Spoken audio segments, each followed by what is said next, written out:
ripping my flesh off! We'll come back later and check on you. Get away! Save yourself! Your firearms are useless against them! The spring major has wrapped up, leaving a bevy of storylines in its wake. Two teams that won majors this season went head-to-head on stage in Boston. Those teams were Gen.G and Vitality. Gen.G started off the season in stride. They won the fall major, but since they've come back down to earth a little bit within a tumultuous North American region, Vitality took the opposite approach to this season, starting way off and rapidly reaching peak performance, culminating in the first perfect split of the modern LAN era.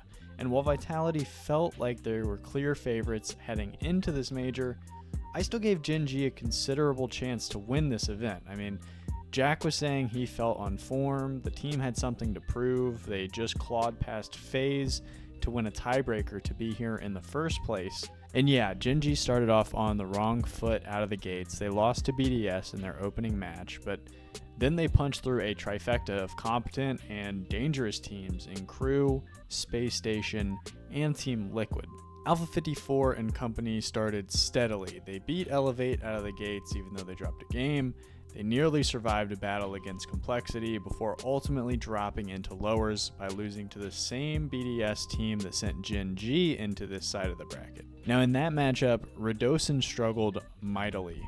There is also a documented history of teams performing less than typical in a match immediately following a loss in the upper bracket. So with all of that in mind, could I envision a world where Gen.G continued their hot streak and we saw Vitality limp into this match, unable to stay above water in such a high pressure situation?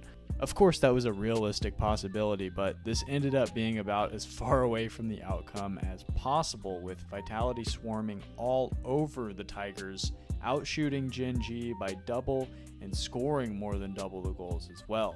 In game 1, we saw a lot of pressure from Vitality. Gen.G basically put together no offensive sets. They couldn't break past the midline, and a big reason for that was Alpha. He jumps incredibly quickly and has the dexterity to bend his car into position while elevating. Only 2 shots from Gen.G. One was a breakaway goal that was set up by a demo. Within the flow of the game, they struggled mightily to find that offensive side of the pitch. They only spent 12% of the game in Vitality's third. Game 2, I'll just say Nolly had an underwhelming game. He gets picked off in the midfield a few times, can't make diving saves on back-to-back plays, giving up 2 goals. Gen.G up to this point just haven't shown they have the chops to create enough offense to hang in this series. Low scoring affairs would be ideal, but unfortunately they've gone down 3-1 after Nolly gave up those couple. That's just really tough to come back from. Game 3, more of the same. We had a timeout from Gen.G, and of course we got to see apparently Jack kind of coaching the boys from the middle of the seat. No illusion in this tournament, but Game 3, we're back into the action. In the first minute, Gen.G make it out of their own half a single time. Jack floats a ball middle, but neither Chronic or Nolly are in a place to make a play. After this, Vitality lathered on about 40 straight seconds of sustained offense, eventually catching Gen.G in their blind spot with Alpha rifling a shot into the net off a Nolly bobble. And Game 4 was certainly the most competitive of this series by far. We had some back and forth action. Gen.G were actually able to show they have some offense. They were able to get some on the board. They actually had a lead very late into this game, but at the death of it, this incredible team play by Vitality where we have Radosin get a demo on Jack to open up space. Then we have Zen ahead of the play, goes for an air dribble bump. Alpha puts it away with I think 3 seconds left. And then in overtime, just a quick whiff by Nolly on the sidewall allows Alpha to get some momentum going. In transition, gets an easy beat off Chronic, then beats Jack to the ball. Zen's there to put it away, and that's the series. Awesome to see some great sportsmanship by Nolly afterwards. So let's go ahead and crown our MVP of this series. For me, it is easily Alpha 54. I mean, just some quick stats on Alpha here. Scorching hot on offense, 1.75 goals per game. He scored half the goals Vitality put away.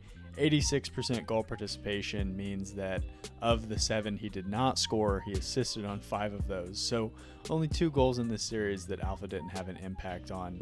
led vitality and saves, didn't have a single 0 on his stat sheet for the series. And, you know, that's of the core stats we show afterwards, right? Goals, assists, shots, and saves. Not a single 0 for Alpha the whole series. For reference, Zen had 4 zeros, Jack had 5, Radosin and Chronic both had 6, and Nali had 9. So just not to take away from those players, but just to show how incredible Alpha was throughout this thing. Biggest takeaway, I'm going to go ahead and point the spotlight at Radosin here. Talked a ton about Alpha and his stats. Zen, I don't think there's a single positive thing that hasn't been said about him and his young career so far. But Radosin, just to come off of a series against BDS where you clearly are the reason in many ways that the team loses, to bounce back against a Gen.G team that has the talent and the resume to show that they can compete and contend in big series like this, and you're really the one that's being looked at and highlighted as the X factor. He really rose to the occasion and did exactly what the team needed from him. So good on Radosin. Decal of the series, tough award to give out. Gotta tell you, a pretty boring series across the board. So we're gonna go Radosin with the wackiest car that's currently in the RLCS. Play of the game. This one's going to be sponsored by fanrl.com. Guys, if you're into fantasy sports, got to check out fanrl.com. Join in on the action over there. Top plays got to be Alpha 54's Game 4 overtime game winner. Beats all 3 to get the dish to Zen to close it out. Series score out of 100 boost. I'm going to give this one a 65 boost. Would have been lower, but it was on LAN, which is of course cool. And that game 4 was pretty exciting. Got to see a masterclass by Alpha. So yeah, 65 out of 100 boost. How do we feel about it? Let me know in the comments below. Shout out to some of the recent subscribers. What do you guys think about this new content model? Like it, love it, hate it? Tell me what games you want to see next. Tell me what series you want to see next, and you might see them on YouTube sooner than later. Okay, guys, bye.